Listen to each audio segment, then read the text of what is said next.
Was will ich? Wo bin ich?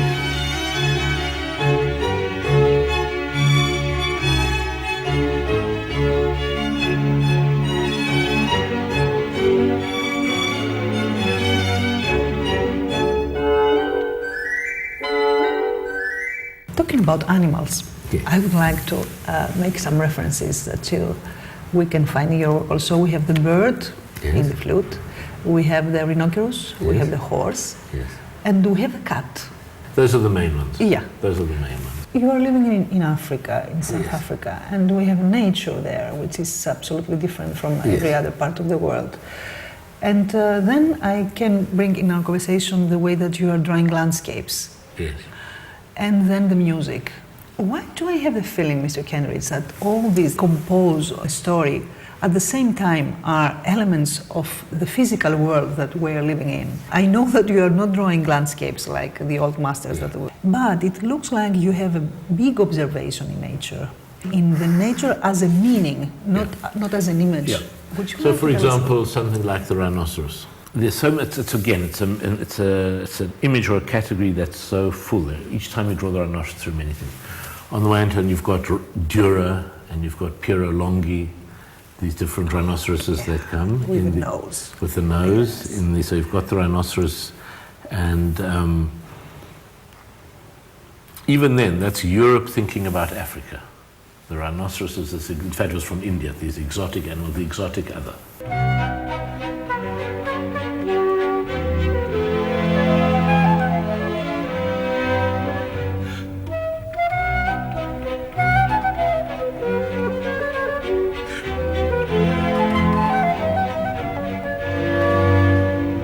In South Africa now, you still have the situation in which we have our nature reserves, but in fact our nature reserves are very domesticated. They feel very safe compared to the streets of the city, where the wild animals are the safe spaces. So there's that other element, that in fact a rhinoceros becomes like a cat. And so you have people who have rhinoceroses in their gardens. But from Longhi's day also, you see it in his painting, there's a sense in which the rhinoceros horn is an object of value. So what we have now at the moment is a huge amount of poaching of rhinoceroses to get the horn to send as aphrodisiacs to the Far East. Oh. It gets ground down to different medicines. Some flu medicines, some aphrodisiacs. But the people doing it are very violent, armed with assault rifles. And so in fact the danger now is not so much that people are worried their houses will get broken into, but if they have rhinoceroses on their farms or their gardens, that people are going to come to steal their rhino. So it becomes a strange domestic valuable object, very far away from nature. But its deep interest for everyone is its otherness, is the fact that it feels like a prehistoric animal. So that's the one interest in animals. The other is that we have a clear sense of the absolute distance of animals, that you can look at a cat and it may be your pet and you can stroke and it'll be friendly, but it's a different world you're not communicating with. And for me, the interest in that the cat, as it were, is a metaphor or a way of externalizing or making a drawing for that part of ourselves, which is as alien, as unknown, as unreachable as the mind of the cat. The parts of us that we don't control. And we see it sometimes in dreams. Our dreams come to us, and there's like this other unknown world that's suddenly emerged inside us. So the interest in animals also has to do with their familiarity and their otherness.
to discuss a little bit about music in your work. I think it's a very important part.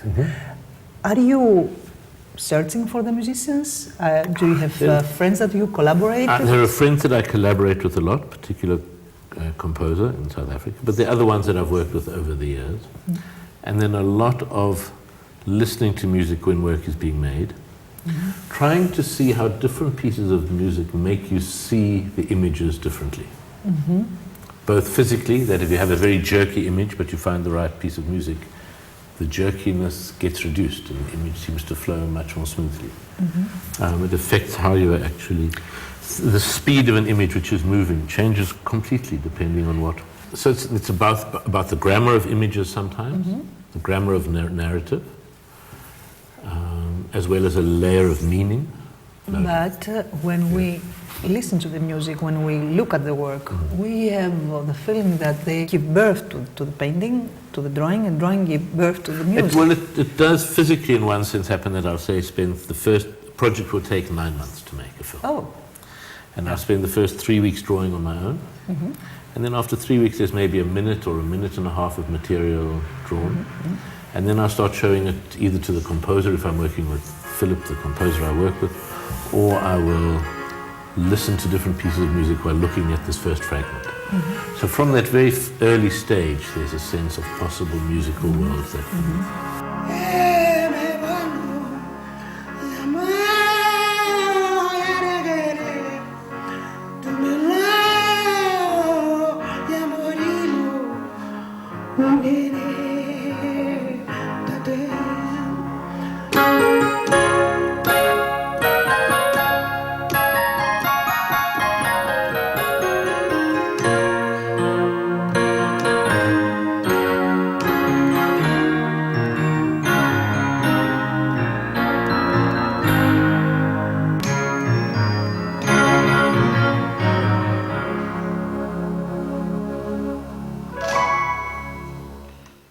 You depict yourself as a shadowy magician. This is a phrase that I've read in an interview we had with this wonderful...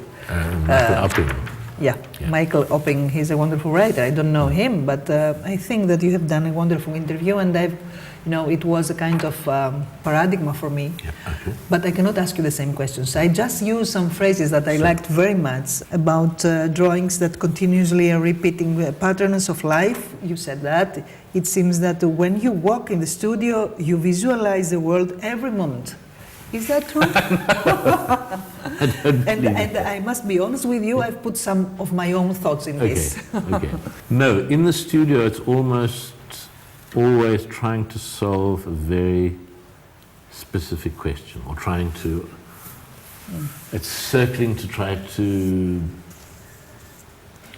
begin. I've been drawing some typewriters, so it's a lot of the time is looking through images of different old typewriters, thinking of, it will be also like scale. Am I drawing it this big? Is it this size? Is it that shape? Is it this ink?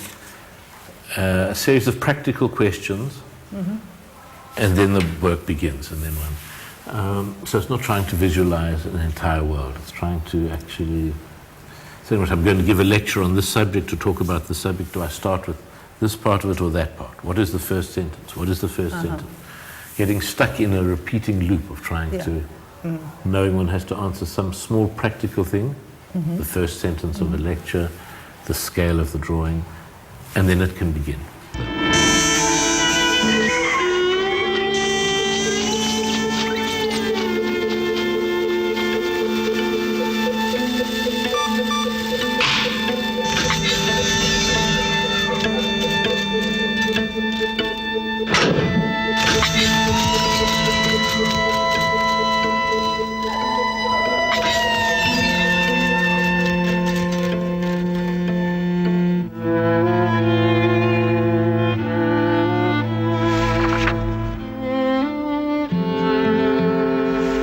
Talking about the black and white that you are usually using, and talking about negative and positive, and talking about blacks and whites, and talking about history and good part of history and bad part of history, how long can we go with these thoughts? I mean, is it really black and white an ideological aspect of a painter, of an actor, or is just a method that you discovered when you started work with this? Oh, no. The imagery, I mean, the metaphor of black and white and positive and evil, good and evil, white Europeans, Africans. No, that's a kind of an overlay on top. That's not the interest at all. I mean, the metaphorics of black and white are not what I'm interested in. I mean, I'm also obviously most of the work is in fact neither black nor white, but a dirty mixed grey between the two. And the politics among them? The politics, I'm interested in politics as a subject. I'm interested in politics as raw material. I'm interested in ambiguity, though, rather than I'm interested in making a safe space for doubt. A safe space for doubt? Yes. For saying that the correct answer is not having a clear answer. Yeah. That all attempts, all claims for clarity and certainty are false or have to be backed up by military force virtually. That all those people who have been most certain about the world and what needed to be done are responsible for so many disasters. It's a cautionary politics rather than a clear politics. Yeah. And it gets to it as a substance, as a material to work with, rather than with a political argument I want to illustrate.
Black box is like a toy. Yeah. You want to enter in that world, and you do that with your imagination when you look at this.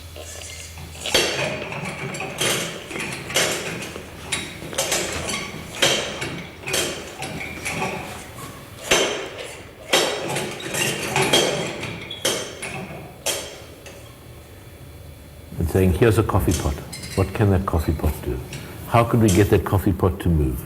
If we put a motor here and there and we control it this way, can it dance, can it bow, can it sing? Trying to see if one could make a mechanical object do the sort of things I could do with the paper animation. And then I thought, do we simply make a miniature of the magic flute with this mechanical language? And then I thought, no, let's think about the underbelly of the magic flute, the political underbelly, what's hidden, what's not written about in the opera. What is the other end of the Enlightenment, of the German Enlightenment? So Mozart in 1791 and look at German colonialism in 1900. So that then came as the second. So I knew we'd want some of Mozart's music, we'd want mechanical objects, it would be a miniature theatre, and then it found its subject matter. Okay, so we have the mechanical element as we find it in the Muppet Show and in the puppets. Yeah. You mean that mechanical motion brings the idea of drawing also when you move your hand. Yes. But yes. at the same time you watch the machine making the same thing in a way. Can one take a spring, just a simple, like something that bends, and can it carry an emotional weight? That was the test. It's not enough to say, oh, it's clever. It also, in a sense, has to hold you. You have to not believe that it's a person. You know, it's a spring. You know, it's not a person. Doesn't even look like a person, but it's got to carry something that's much more human and not mechanical within its joints and wires and motors.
When we saw the Nose in Athens festival, I had to give some elements to understand the work better.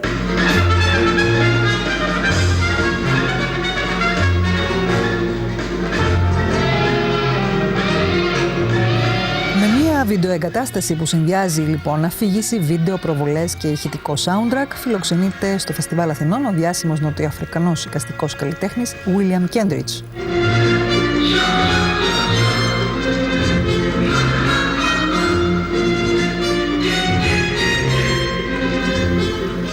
Το έργο κρατά 15 λεπτά και αποτελείται από 8 παράλληλες βιντεοπροβολές με ηχητικό soundtrack που αντανακλά το ενδιαφέρον του καλλιτέχνη για την ακμή και την πτώση του ρώσικου μοντερνισμού. Η δημιουργία του Kentridge βασίζεται στο σατιρικό διήγημα «Η Μύτη» που έγραψε το 1837 ο Ρώσος συγγραφέας Νικολάη Γκόγκολ, ο οποίος παρουσιάζει τη στεναχώρια ενός ξυπασμένου Ρώσου γραφειοκράτη που συνειδητοποιεί μια μέρα ότι η μύτη του έχει δραπετεύσει από το πρόσωπό του, έχοντας αποκτήσει μεγαλύτερο ανάστημα από τον ίδιο. The phrase "the horse is not mine", which is so similar in Greek language, we say the same thing in other words. Yeah. This is a political story in the Nose, I mean a real one. I want to make the connection with Georges Méliès' techniques of drawing, of filming, of doing all by himself. The Nose became a big opera production, and the big opera production at a certain stage involves many, many people. But even for that, even though in the end there are 150 people on stage and there's an orchestra and there are singers, even for that big opera production, the bulk of the time, the most of the time was making the small animations, making the drawings for months and months. Say 18 months of drawing and then 6 weeks of working with a big team. Sometimes working with a small team in my studio, the costume designers, the lighting designers, the set designer, video editor with myself. I mean, for me, the big metaphor, as it were, between the political and the individual world, there's the very small world of the protagonist, the man who loses his nose in the opera. And then there's the huge world, which for me was the world of a giant projection. Like the whole state was this theatre filled with a huge projection in which you could be a tiny figure swamped by the huge projection all around. And in a way, that was the guiding principle from the beginning, of either seeing a detail or being swallowed. In the installation version, which you saw, of those 8 screens, it's about things being too much, about excess, about the shouting at you coming from so many different directions, the state, the crazy world of the constructivists, the text of the show trials. It was about overload in a way. I wanted to feel like a lot too much to see. So you'd have to focus and just try to see the different pieces as you go.